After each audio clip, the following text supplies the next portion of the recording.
Okay, I'm gonna taking advantage of the empty city of Seattle to do one more rant. Wanted to do this in the other video, but anyway, Bitcoin.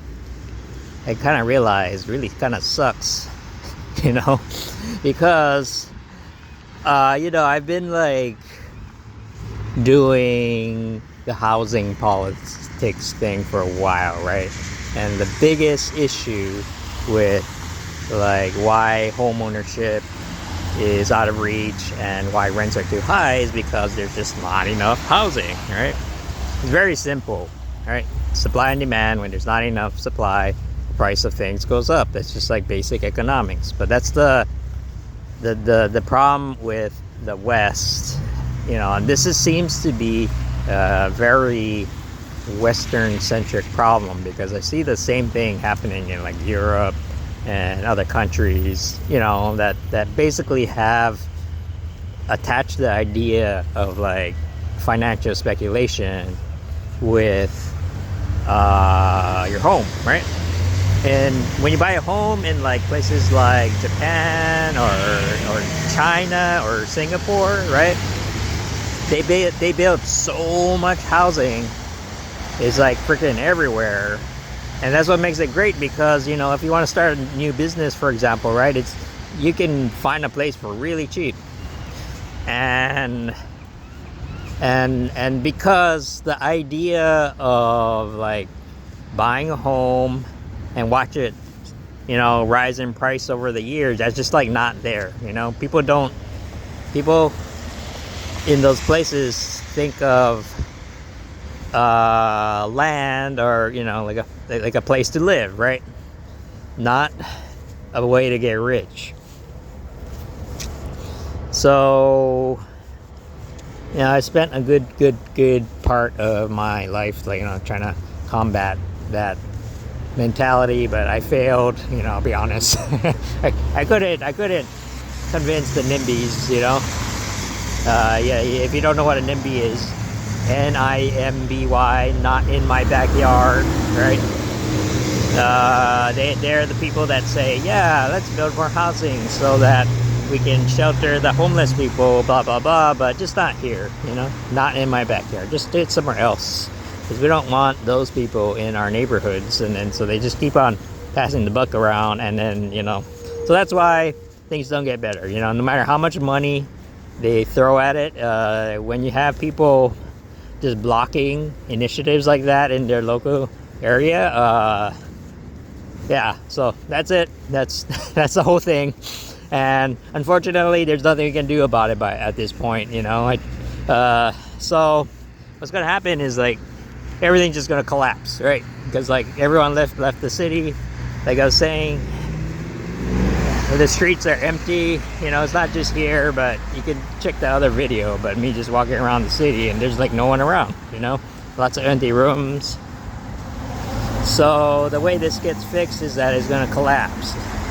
Like the market is just gonna crater at some point. And okay, so that is where we make a segue into Bitcoin, because I've noticed that Bitcoin holders and NIMBYs have a pretty much the same exact mindset.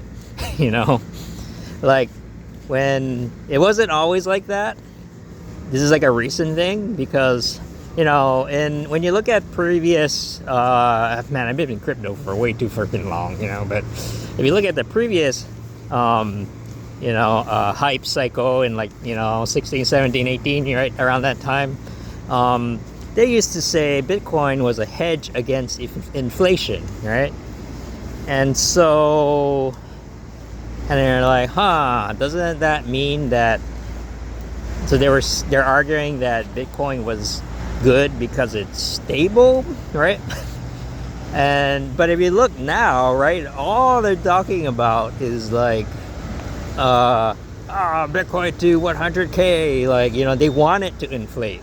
So now the use case for a Bitcoin, because it's a store of value and it pretty much does nothing else, right? Like it's pretty much useless in every other way, but it does serve one purpose, which is being a store of value, which could be anything, right? Like it doesn't. Well, anyway, uh, yeah, you could tell. I'm not a big fan of it, right? That's why I sold it off, like even a couple of years ago. I sold it off a long time ago. Like I was like, It's just like the arguments for why it's good just changes all the time, and so now it's not a hedge for inflation. Now it's keeping up with inflation, right? Like Bitcoin going to 100K isn't really going to change anything for anyone, because the inflation rate in the US markets are about like what 10-20% too, right? Like if you look at lots of stuff. So yeah, it's just like a weird weird mind game. Oh yeah, this is the new thing they built at the pier. Mark was talking about this earlier. Maybe I'll go walk up. There might be one or two people here, so I should be careful about talking about crypto in case they get mad at me. Actually, this is pretty nice. Oh yeah, here's I'll go up this fancy stairs here. So anyway, but yeah, see, there's this weird synergy between NIMBYs, who, if you like kind of, if you want to pigeonhole them, right? And they're gonna hate this, but you pigeonhole what NIMBY is really about is that they believe in the idea of getting something for nothing, right? And you buy your land and then you just sit on it, do nothing. You don't have to develop it, and yeah, don't build a business. Don't just sit on it. And then you'll get rich for doing freaking nothing, right? And even when you look at like policies in like California, like Prop 13, right?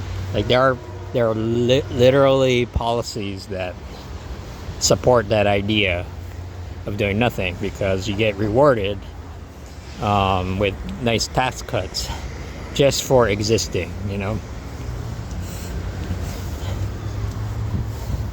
So that's like it's pretty nice actually. So that's like a metaphor for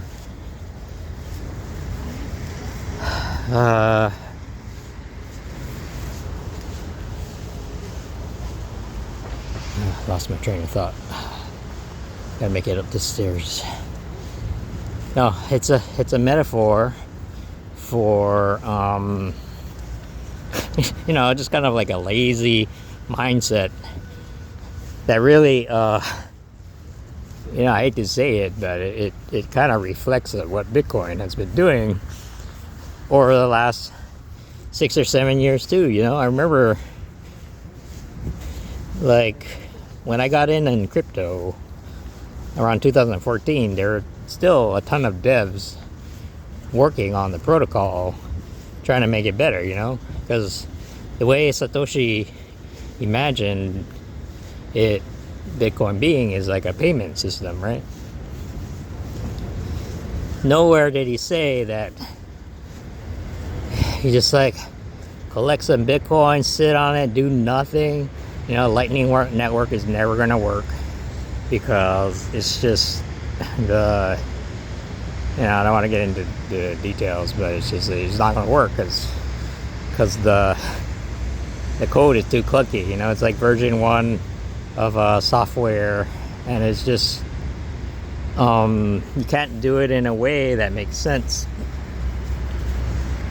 You can cut corners, of course, by like sacrificing decentralization, but so anyway, it's not going to happen. And so every time, right, like it's like a religion at this point, right? Every time Bitcoin people get pressed with like actual issues, like, oh, what about this, or wait, that's not going to work, what does Bitcoin do other than sit around, right? and do nothing? Other than being a store of value, what does it actually do?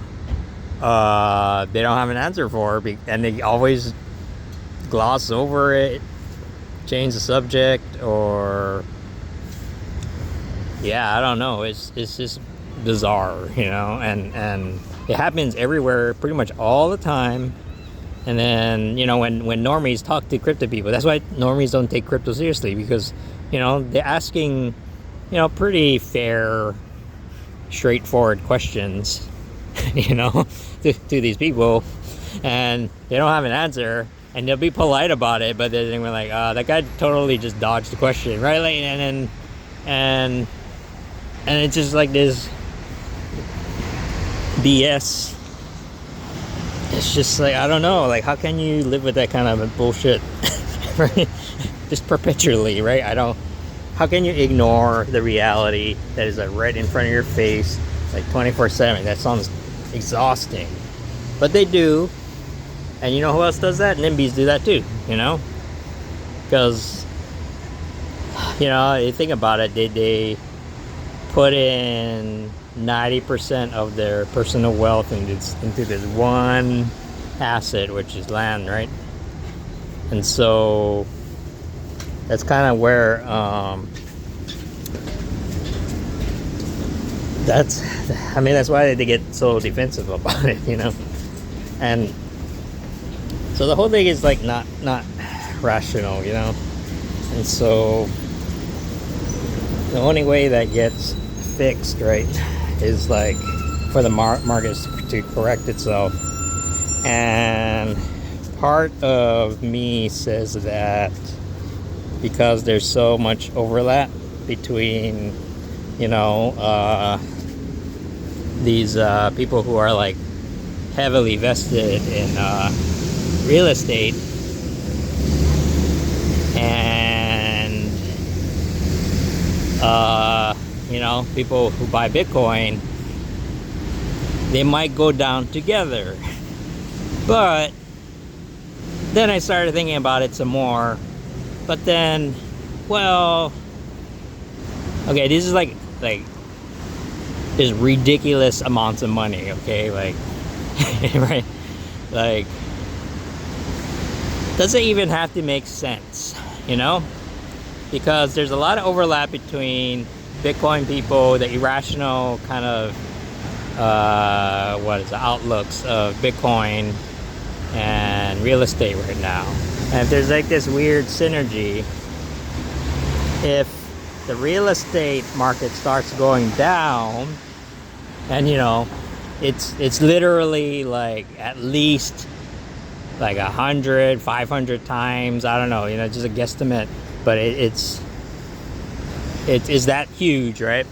If they just believe that like Bitcoin is a hedge against like traditional assets like real estate, they might move it because they're kind of already there. They might feel familiar enough to where they'd be like, oh, okay.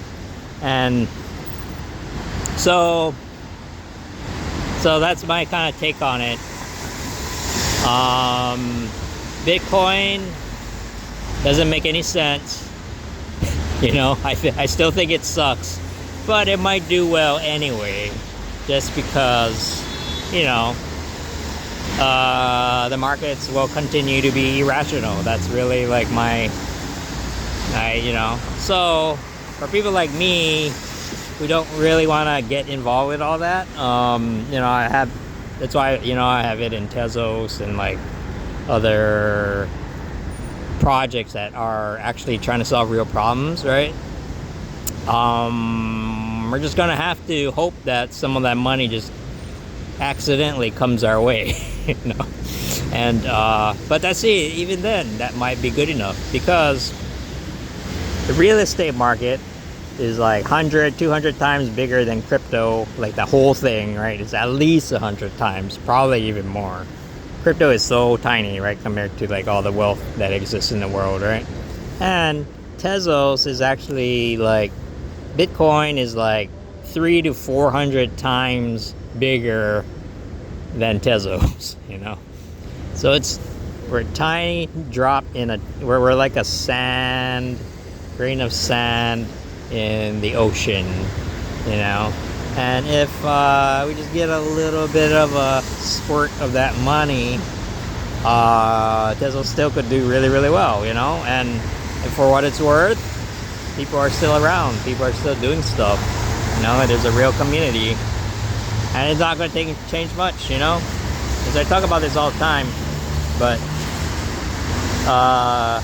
yeah, I was just talking to Mark and Jake about it, about how, like, man, things could look like, things could be completely different in a few years. Like, you know, you like go on Twitter or whatever, and, you know, look on the charts and be like, oh, they went up 1%, or, you know, all that. It could just, like, it won't matter anymore. It's just like we'll be in a different world, you know. And that's why like people like me and, you know, other people that have been around for a while, that's the bet we're taking, right? We're not really looking at, you know, looking to get 5-10% gains. And might as well do the stock market if you're just going to do that. We want, like, yeah. So anyway, so you know, and a lot of the things I said about Bitcoin applies to Ethereum too, you know, because it's kind of like Bitcoin people tend to be Republican, and like Ethereum people tend to be Democrat, you know, like, you know, that's a stereotype, but kind of true, you know. And the thing that they have in common is that they both don't do anything, you know. Bitcoin just kind of gave up, and then Ethereum is just like they're too busy fighting each other, you know, just like the people on the left, to get anything done. So, you know, you might be able to make some money, but I still do believe that, like, if you want like a big upside, that's going to be in alts, you know, altcoins. So, all right. Yeah, it's been a while since I made one of these, so. Okay, I know some people like the Ryan rants on the phone format, so I'm gonna. Okay, see ya.